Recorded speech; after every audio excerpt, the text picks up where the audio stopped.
Morning Live TV. Impossible de ne pas entendre Michael Youn en train de crier le nom de l'émission qu'il a révélée au début des années 2000 tant le programme, et cette séquence en particulier, sont devenus cultes. 23 ans plus tard, le même Michael Youn, toujours accompagné de ses comparses Vincent Desagna et Benjamin Morgen, continue de réveiller et d'interpeller les gens avec son mégaphone.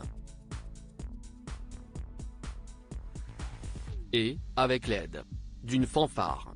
Une séquence dévoilée en avant-première dans Cet à vous sur France 5 ce lundi 30 octobre alors qu'Anne-Elisabeth Lemoine recevait à sa table le trio le plus infernal du PAF. Au cours du Morning Live, vous avez fini plusieurs fois au poste de police. Combien de fois? 6 ou 7 fois. Les ajustements interrogeait la présentatrice de 53 ans.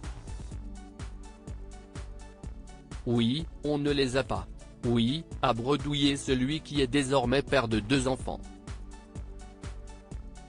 Et d'ajouter, plus sérieusement, aujourd'hui, je ne sais pas si on pourrait refaire exactement les mêmes trucs.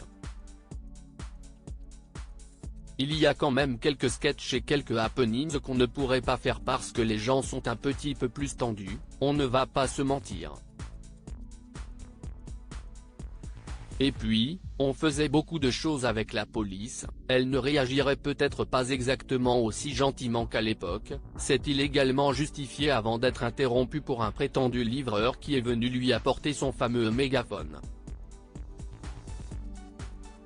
Michael Youn, les femmes de sa vie et Michael Youn enterre le Morning Live. Aujourd'hui, on se ferait tirer dessus l'époque du Morning Live révolue? Ce n'est pas la première fois que son ancien présentateur fait ce constat. Aujourd'hui, ce ne serait pas possible. On se ferait tirer dessus par la police. On ne peut plus faire des freins à main devant les flics, ils paniquent et nous tirent dessus. Ce n'est pas contre la police que je dis ça, avait-il confié sur le plateau de Quelle époque, sur France 2, en février dernier. Article écrit en collaboration avec 6 médias.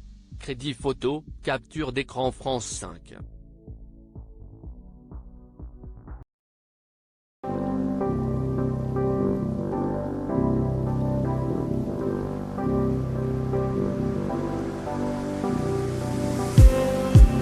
Just need